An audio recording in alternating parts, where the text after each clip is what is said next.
Welcome back to Mr. Slover's Math. Today we are focusing on solving equations with variables on both sides of the equal sign. So here's our warm-up, just getting us ready for solving. I have highlighted the like terms. So the m and the 2m is going to give us a 3m. So they are like terms, same variable, same power. And then the 6 and the -2 are both like terms because they're both constants, meaning they're both just numbers. There's no variable with them. And we do exactly what is printed, 6 minus 2.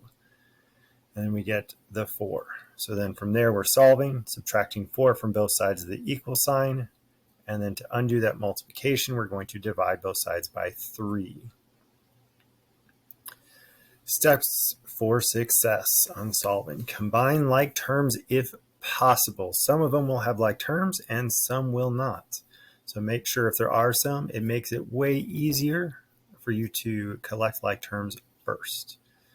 And be sure the like terms are on the same side of the equal sign. So that's why we've been drawing that red line in there on the case of the notes or the fence, if you will. So that way we make sure we know which side we're focusing on for those like terms. You want to get the variables on one side, and it doesn't matter which, whether it's the right or the left. And then you want to get the constants on the opposite side of the equal sign that the variable's on. And you're going to isolate the variable using the order of operations in reverse. So here is an example already worked out for you.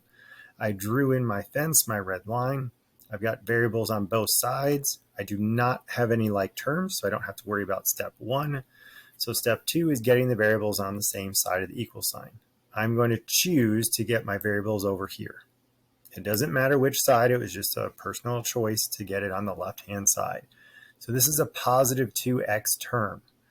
So I'm going to subtract 2x from both sides. Now notice it is a 2x. I'm not subtracting 2, I'm subtracting 2x, and that's important because over here this cancels, but if I'm subtracting 2x, I need to make sure to line it up with my like terms. If I put just -2, then it looks like it's going to go right here where my cursor is. But it's not. I'm subtracting 2x from both sides. So 7x minus 2x. I'm lining up my like terms, and please get in the habit of doing that, as it's going to make things a little bit easier as we go through solving. And there's a lot less mistakes as we move through the problem. So that 7x minus 2x is going to give me the 5x. That -2 did not change, so I drop it straight down. The equal sign is still there. The 2x minus 2x, that cancels out. That's what that dotted line is showing me. It's gone. It becomes 0. And I don't need to put 0x in there. Okay, that'll just confuse us. So we don't put it anything. And then I'm left with that plus 3, which is a positive. So now I've got the variables on one side. Now we're back to two-step equations, where I got to isolate the variable first. So I got to isolate the 5x term. And I'm going to add 2 to both sides. So this side cancels out, becomes a 0. I'm left with that 5x. So 5x equals 5. Divide both sides by 5, and x equals 1. So there's an example already worked out for you. The other ones are us working through together as a class. Now notice up here I have a note that says I can get the variable on any side. And that's totally up to you, whether it's the right or the left. It does not matter. You choose. No matter which side of the equal sign you get it on, you should be getting the same answer. So let's look at letter A. It says 4a plus a plus 2 equals 6 plus 7a. So my first step, I drew in this fence, and I'm going to see if there's like terms. So I'm going to take my finger, and I'm going to cover up the right side. So that way I don't get confused and say, oh, the 6 can be added to the 2, or the 7a can be added to the 4. Nope, I don't want that. I don't want any confusion, so I'm going to cover up with my finger what's on the right side. So I know it has nothing to do with the left side. There's no like terms I can collect over there. So when I cover that up, I have a 4a plus a plus 2. Well, the 4a and the a are like terms. Same variable, same power, so I can combine them. It becomes 5a. That 2 is still there. Now I uncover the right side, and I cover the left side of the equal sign. Well, the 6 and the 7a are not like terms, so there's nothing else I can do. So now I'm at 5a plus 2 equals 6 plus 7a. So I'm choosing to get the variable on the right-hand side, and that's just my choice. Maybe you chose a different way. That's fine. So I'm going to subtract 5a from both sides because this is a positive 5a term. I want to get rid of it. I want it to be 0. So 5a minus 5a is 0. What I do to one side of the equal sign, I have to do to the other side of the equal sign. So 5a minus 5a, as I said, was 0. I'm left with that 2. Equal sign is there. The 6 drops straight down. Notice I lined up my like terms. Please line up your like terms so there's less mistakes as you work through the problem. 7a minus 5a. So 7 minus 5 is going to give us a 2, and then that a is still there. So remember, you can't plug 7a minus 5a in your calculator, but you can plug in 7 minus 5. So I'm left with the 2a. So now I got the variables on one side, but I need to isolate that a term. So I need to get rid of a positive 6. If there's no sign in front of it, it's assumed that it's positive. So to get rid of that positive 6, I'm going to subtract 6 from both sides of the equal sign. So this cancels out, which is what I wanted. I wanted that to become a 0. And I'm left with the 2a. And then on the left side, I'm doing exactly what it says, 2 minus 6. Don't change it around. Do exactly what it says. 2 minus 6 is going to give me negative 4. And then divide both sides by 2. I get a equals negative 2.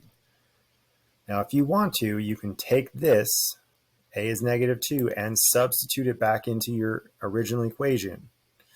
It should make a true statement. If it does not, you either solved wrong, or when you substituted and then evaluated incorrectly. So that's just a quick way to double check to see how you did. But Mr. Slover's not requiring you to do that. That's just something that might be useful. The last one I want to go over is letter E. So I've got 3x plus 7 equals 5 times the quantity x plus 5. So first, we are going to distribute, just like it says here in red. I'm going to distribute first. There's nothing on the left to distribute. There's no parentheses. But here there are parentheses. This is saying 5 times all of this.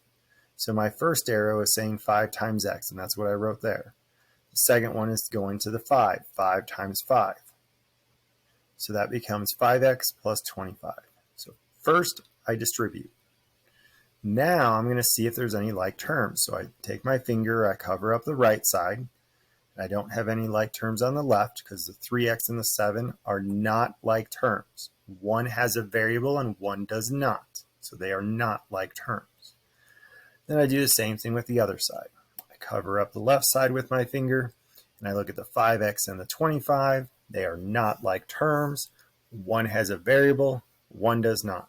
So I have no like terms, so I can go ahead and start getting my variables on one side. I'm going to choose to get my variables on the right side. So to get rid of a positive 3x term, I'm going to subtract 3x from both sides. And once again, I am lining up my like terms. I'm subtracting 3x, not 3, 3x. So I'm lining up right below my x, my like terms. 3x minus 3x is 0x. I'm not going to put 0x. I don't want to confuse us. So there's no more x's. They're gone. I'm left with that 7. The equal sign is there. 5x minus 3x is 2x. 25 drops straight down. I now have all the variables on one side. I got to move this constant to the other side. So it's a positive. The inverse operation of addition is subtraction. So I'm going to subtract 25 from both sides, and I'm going to plug it in the calculator exactly as it says. 7 minus 25 gives me negative 18. And I still have that 2x. Divide by 2, and x is negative 9. Okay. So when you are solving your equations, if you have some parentheses, distribute first. Then collect like terms if you have them. Get your variables on either side of the equal sign. It doesn't matter. That's totally up to you. And then just keep on going. Remember, you can check your answers by taking your solution and plugging it or substituting it back in to your original equation to see if it makes it a true statement, which it should. If you have